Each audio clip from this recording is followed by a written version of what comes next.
Economia 4.0. Apresentação: Almir Freitas. Bom dia, guaibeiros! Estamos começando Economia 4.0 deste sábado, 21 de fevereiro. Na mesa de áudio, Jefferson Gomes. Na central técnica, Cleiton Lopes, Jorge Brum e Luciano Pepão Vargas. Na gerência de jornalismo e esporte, Rafael Sequim. E na direção geral, Claudinei Girotti. O Economia 4.0 é um oferecimento Fecomércio, a força do sistema solado, e Banri Global Account com taxa única. Converta e fique com mais. Os custos de uma eventual redução da jornada de trabalho para 40 horas semanais seriam similares aos impactos observados em reajustes históricos do salário mínimo no Brasil, o que indica uma capacidade de absorção da medida pelo mercado de trabalho.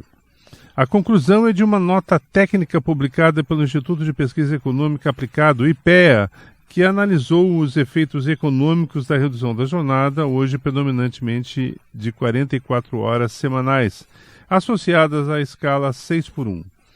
Considerando os grandes setores, como indústria e comércio, nos quais estão mais de 13 milhões de trabalhadores, o impacto, segundo o estudo, de uma redução de jornada para 40 horas seria inferior a 1% do custo operacional.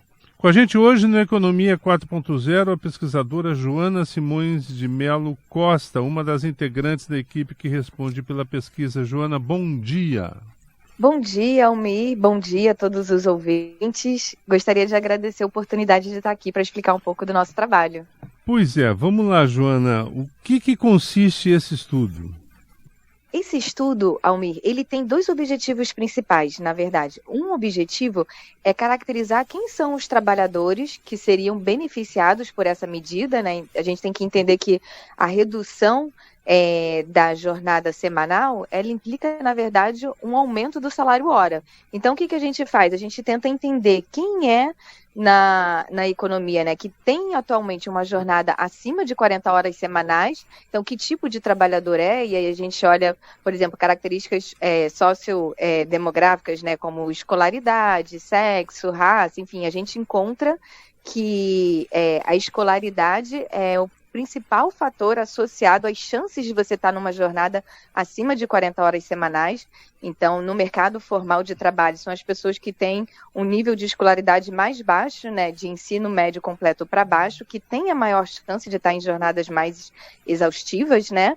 E o segundo eixo importante do trabalho é caracterizar quem são os setores mais afetados, né? E quem são os setores mais afetados? São os setores que vão ter uma maior proporção de trabalhadores acima de 40 horas semanais.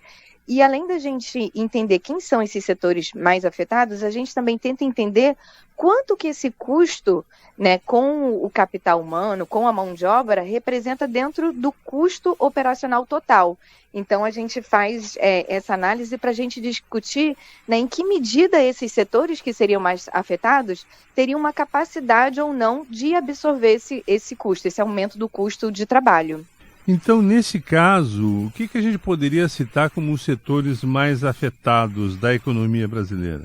Isso, então, o primeiro passo da nossa análise, né, é considerar trabalhadores que têm 40 horas de jornada semanal. Quando a gente olha para esse trabalhador, se esse trabalhador, né, tiver uma redução para 40 horas semanais sem redução salarial, o que isso vai significar? Isso significa que esse trabalhador ele vai ter um aumento de 10% do salário horário dele, né? E qual vai ser o efeito disso na economia e nos setores como um todo? Vai depender da carga horária de cada trabalhador que está ali em cada setor, né? Então, para fazer essa conta, a gente considera a gente usa dados da RAS, né, são registro administrativo do Ministério do Trabalho, para a gente olhar a distribuição da jornada semanal dos trabalhadores em cada setor. Então, quais são os setores mais afetados, né? E aí a gente tem que ter em conta que, no máximo, né, se a gente tiver, por exemplo, um setor que tenha todos os trabalhadores, né, com uma jornada de 44, né, o que isso significaria? Que esse setor ele teria um aumento de, no máximo, 10%, né, do salário horário, tá? Então, os setores mais afetados, eles vão ter um aumento ali do salário horário que está ali abaixo de 10%. E quais são esses setores? São agropecuária, construção civil. E aí o que a gente faz? A gente, além de olhar para quanto que esse custo representaria, né, em termos, considerando toda a distribuição da jornada semanal, a gente olha também a capacidade desses setores, né, de absorver esse custo, tendo em vista o custo operacional total. Então, aí o que vai acontecer? Quais são os setores que vão se destacar? São os setores que são mais intensivos em mão de obra, são mais intensivos em capital humano, que gastam mais. Então, aí que a gente observa também uma certa inversão. E aí vão aparecer como os setores mais afetados, setores de vigilância, de limpeza, que são intensivos em capital humano, em termos de custo total, né, do custo operacional total. E aí a gente chama atenção, Almir, para o seguinte fato, que setores que são grandes empregadores, né, que têm muitos vínculos formais, como os serviços financeiros, saúde, educação, eles têm uma menor proporção de trabalhadores com uma jornada acima de 40 horas. Então, o custo para setores como esse seria mais reduzido. Né? Apesar deles serem grandes empregadores e serem intensivos em mão de obra, na verdade, eles vão ter um custo mais reduzido, né? E, por outro lado, outros setores como comércio e indústria, apesar deles serem grandes empregadores, né, eles, quando a gente olha para o custo operacional total, aí é que vem esse número que você mencionou. Então, quando a gente olha para o quanto que seria, né, esse aumento do salário hora, tendo em vista o custo operacional total, aí a gente chega nesse número, né, de 1%, que representa que esse custo, na verdade, não teria um impacto tão grande quando a gente considera o custo operacional como um todo. O interessante, Joana Simões de Melo Costa, integrante da equipe que responde pela pesquisa do IPEA, a nota técnica, né, sobre a questão no mercado de trabalho, da redução da jornada, é que a gente vai começar a receber e ler e ser impactado a partir de agora por uma série de estudos que dimensionam este impacto e as consequências dessa medida. Uma delas, e é recente isso, a FEComércio de São Paulo apontou que o custo de trabalho teria um aumento de 22%. E aí, o que é importante que a gente consiga delinear para os nossos ouvintes é tentar entender por que no caso do IPEA, e é difícil porque, enfim, exige uma bola de cristal para saber como é que a pesquisa foi feita da FEComércio São Paulo, mas uma pesquisa, um levantamento fala em 1% do custo operacional, outro fala em 22%. Aí a gente não consegue tentar entender, ter um mínimo comum aí, o que efetivamente terá de impacto uma potencial redução para 40 horas semanais. Uhum. Isso. Então, o que é importante nessas comparações, Almir? Na verdade, a gente está fazendo uma análise, né, ex ante, antes da política acontecer. Então, muitos estudos, não posso falar especificamente desse, mas assim, muitos estudos, eles consideram cenários internacionais. Então, eu queria trazer aqui, né, a gente também no nosso estudo, a gente apresenta uma revisão de literatura. Então, a gente já observou, né, uma mudança da redução da carga horária em outros países, e isso já aconteceu no Brasil também em 88, quando foi reduzida de 48 para 44. Então, alguns estudos, eles transportam cenários, né, de outros países, né, que tem um contexto diferente do Brasil para a gente, para chegar a esses números. E o que é importante a gente considerar é que o Brasil passou por isso, né, em 88 a gente teve uma redução de 48 para 44 da jornada semanal, e a gente tem um estudo também no Brasil, com os dados da pesquisa mensal de emprego do IBGE, que era conduzida nessa época, né, era um painel. E aí tem uma avaliação de impacto que olha para esses dados e faz essa avaliação do que aconteceu, né, com os trabalhadores que foram afetados por essa redução. E esse estudo feito para o Brasil, para os dados brasileiros, ele mostra que a redução de 48 para 44, ela não resultou em um aumento do desemprego, ela não resultou em um aumento das chances, né, de estar inativo ou de migrar para o setor informal. Então, outros receios também, né, que vêm nessa discussão toda, né, nesse debate da redução da carga horária, que é essa questão do desemprego ou de um aumento da informalidade, é importante a gente também levar em conta nesse debate que a gente já observou isso no Brasil no passado, em 88, e essa redução não veio acompanhada de um aumento do desemprego e da informalidade. O interessante, só para a gente tentar ficar no mesmo alinhamento, na justificativa da FEComércio de São Paulo, eles apontam o seguinte: considerando que reajustes anuais promovidos por negociações coletivas oscilam entre 1% e 3% e que os seus efeitos atingem uma massa relevante de trabalhadores e trabalhadoras, a elevação abrupta dessa magnitude seria simplesmente inviável para as empresas, principalmente as micro, pequenas e médias empresas. Esse é um ponto considerado na pesquisa do IPEA também, essas variações e convenções coletivas? Ótima pergunta, Almir, porque essa é uma camada que eu queria trazer também, eu não trouxe na resposta anterior, né? Mas essa é uma consideração importante de ser feita também. A gente faz também essa análise por porte de empresa, né? Então, a gente encontra nessa análise por porte de empresa, de fato, as empresas, né, até 9 empregados, até 9 vínculos empregatícios, são empresas que têm também, né, uma maior proporção de trabalhadores com jornada acima de 40 horas. Né? Então, no nosso estudo, né, nas conclusões, a gente fala que assim, né, essa medida ela representa, né, um aumento do salário horário, né? Esse aumento do salário horário, ele beneficiaria, né, principalmente no mercado, dentro dos trabalhadores do mercado formal, os trabalhadores mais vulneráveis, né, que são aqueles que têm menor escolaridade, que estão sujeitos, né, a vínculos que são vínculos que têm uma menor duração, ou seja, estão sujeitos a uma maior rotatividade no mercado de trabalho, são vínculos que já têm um salário horário baixo. Então, assim, é uma medida que afetaria os trabalhadores mais vulneráveis no mercado de trabalho formal, né? E por outro lado a gente traz essa discussão do custo e a gente faz essa análise também por porte de empresa, né? E a gente nas conclusões, né, a gente traz um pouco essa questão de, né, se a gente for pensar numa política de transição, né, para essa medida, se a gente for pensar nessa implementação para que ela não aconteça de forma abrupta e tal, que seria interessante a gente levar em consideração tanto o porte da empresa, né, quanto a proporção de trabalhadores, né, com baixa remuneração, com baixa escolaridade, né, trabalhadores mais vulneráveis que essa empresa emprega. Né? Então, esses são elementos que deveriam ser considerados, né, a gente traz isso no debate, que deveriam ser considerados, né, se for pensado uma política de transição na implementação dessa medida.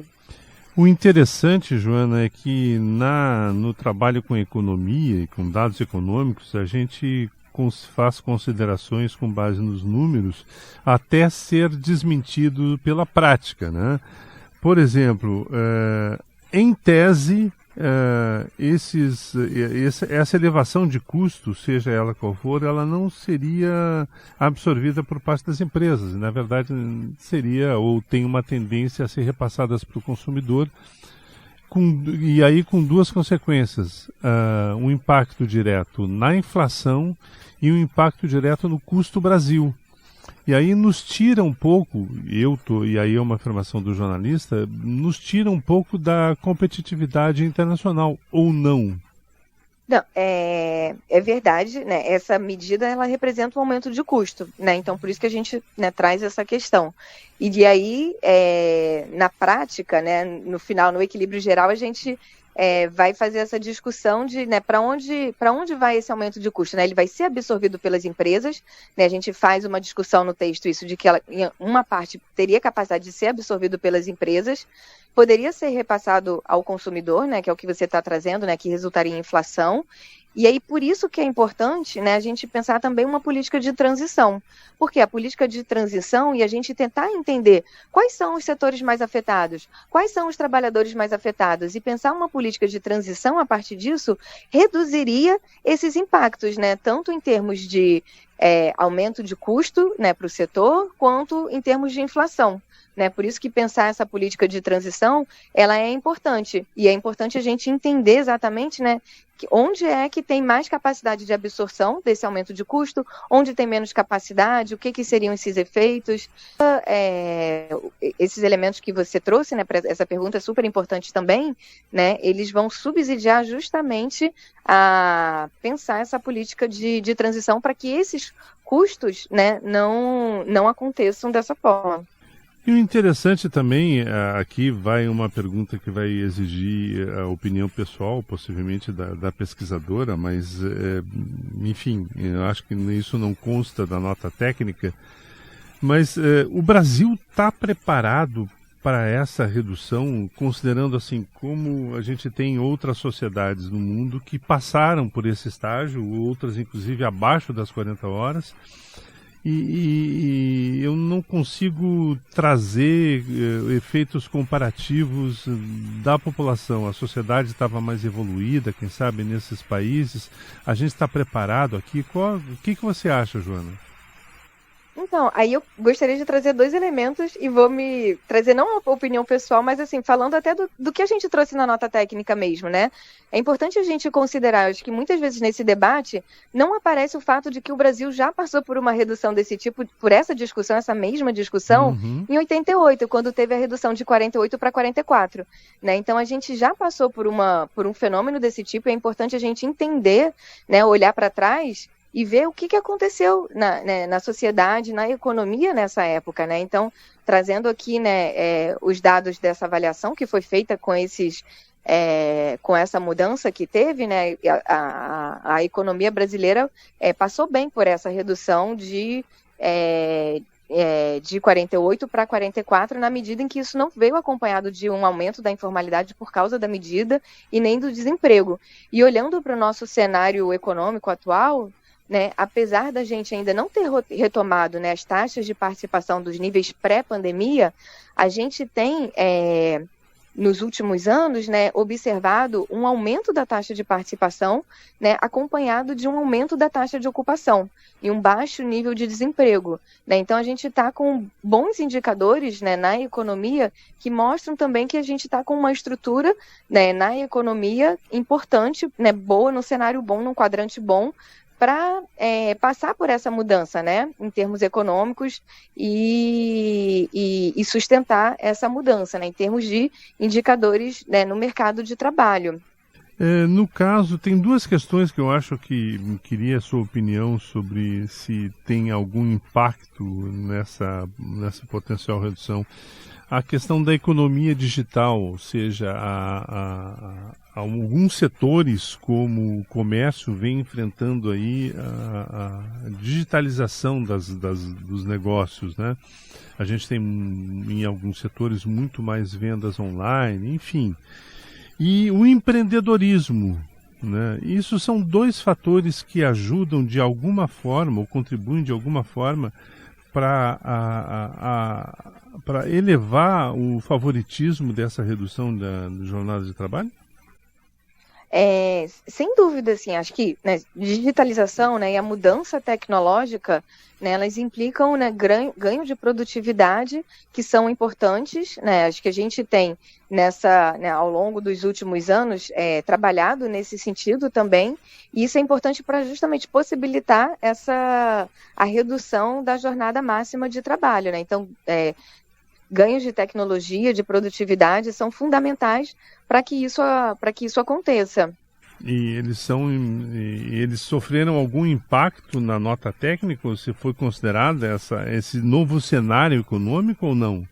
Não, a gente trabalhou somente a gente não fez simulações, a gente trabalhou somente com os dados atuais. Então a gente não, e considerando, né, os trabalhadores empregados com vínculos seletistas, a gente não separou por setores mais digitais, então não tenho nenhuma conclusão. Mas assim, o que a gente poderia dizer é exatamente isso, né? Acho que a mudança tecnológica ela é importante, né? E acho que ela vem como um grande impulsionador também da capacidade da gente reduzir a jornada máxima semanal, sem dúvida. E uma coisa que certamente chama muito a atenção, e eu queria saber se a nota técnica passa por isso, é a dificuldade na reposição de mão de obra. Uma determinada empresa que terá que reduzir a carga horária dos seus trabalhadores, quer dizer, como é que ela recompõe para o atendimento do consumidor? Vocês consideraram isso como uma variável possível no conjunto estudado? Na verdade, a gente não entrou nessa questão. Né, a gente somente, né, na nossa análise, a gente se restringiu a analisar, né, esse efeito, o que seria esse impacto do aumento do salário hora, né, devido a uma redução da jornada máxima semanal. Né, a gente não entrou nessa discussão de, né, como seria se a empresa quisesse, né, contratar novos empregadores e como seria essa dificuldade. A gente não, de fato, não entrou nessa questão. A gente só fez, nas nossas contas, né, uma análise mecânica, assim, direta, né, do efeito da redução da jornada máxima semanal, né, em cima do salário hora. E vocês chegaram a considerar como elementos de composição da nota técnica as consequências obtidas lá em 88, com a redução de 48 para 44, ou seja, o que aconteceu lá serviu de parâmetro para vocês fazer a avaliação atual? Na verdade, não. A gente não usou, né, os números lá daquela época como parâmetro, né? A gente só ressalta esse texto na nossa revisão de literatura, né? Além da gente trazer os exemplos internacionais, a gente traz também, né, resgata também esse exemplo do nosso passado recente. Mas os números, né, que a gente apresenta, eles não usam esses números do passado. A gente simplesmente, né, trabalha com os dados atuais do Ministério do Trabalho, né, da RAS, para calcular, né, quanto que seria esse efeito por setor, né, do aumento do salário hora. E no cenário internacional, o que serviu de balizador para a nota técnica? Que mercado serviu? A gente cita, na verdade, os exemplos dos diferentes países. Tem avaliações de impacto, né, para outros países também, mas assim, acho que o que é importante a gente diferenciar é porque essas avaliações, elas estão olhando para cenários que já aconteceram, né, tentando, né, encontrar grupos de controle para tentar analisar, seja para trabalhadores e empresas, né, o que aconteceu com eles após a mudança, né? Então, no nosso estudo, a gente está fazendo uma análise ex ante, né, ou seja, uma análise antes da medida acontecer. Então, na nossa análise, a gente está considerando os fundamentos da economia, a estrutura atual da economia, né, a partir dessa análise por trabalhador, por setores e desses dados que estão na RAS, para entender em que medida essa mudança teria condições de ser absorvida pela economia ou não, dado a nossa situação atual. Então, a gente, na verdade, não usa, né, seja os números, né, as elasticidades calculadas, né, para o caso do Brasil lá atrás, ou para o cenário de outros países, a gente só menciona esse debate, né, porque, de fato, é um debate e que não tem, um pouco o que você falou, na verdade, em uma pergunta, que você falou, tem, né, toda essa discussão e tal, e na verdade, o que vai acontecer de fato? Né? E na economia tem muito isso, que às vezes na teoria, né, uma pergunta, ela pode ter uma resposta, um mecanismo que leva para um lado e um mecanismo que leva para outro lado. Né? Então, teoricamente, você consegue argumentar, né, que poderia, né, uma medida como essa poderia gerar um aumento da informalidade ou do desemprego. Mas é importante o quê? Você considerar as características do contexto local, né, para você entender qual o argumento, qual qual o mecanismo que vai ter uma validade maior. E, de fato, só com os dados, né, empíricos que você vai conseguir, de fato, medir e entender que força, né, para que lado foi o efeito principal. Né? Então, o que a gente faz na nossa nota técnica é olhar para os dados atuais, né, e, a partir desses dados, tentar entender essa capacidade de absorção do efeito pela economia, tentar entender quem são esses setores, quem são os trabalhadores, né? Mas os efeitos concretos da medida é uma coisa que a gente só vai conseguir olhar a posteriori, né? Depois que a medida foi implementada, essa é uma avaliação, né, a ser feita, assim como foi feita em outros casos. Guaibeiros, estamos encerrando Economia 4.0 deste sábado, 21 de fevereiro. Com a gente hoje é a pesquisadora Joana Simões de Melo Costa, integrante da equipe do IPEA, que desenvolveu a nota técnica sobre a redução de jornada no Brasil. Joana, muito obrigado, hein? Almir, eu que agradeço bastante a oportunidade de estar aqui e poder explicar um pouco mais do nosso trabalho. Muito obrigada mesmo. Desejo a todos uma excelente semana, cheia de inovação e tecnologia, e nos encontramos no próximo sábado, se Deus quiser. Um grande abraço. Você ouviu Economia 4.0.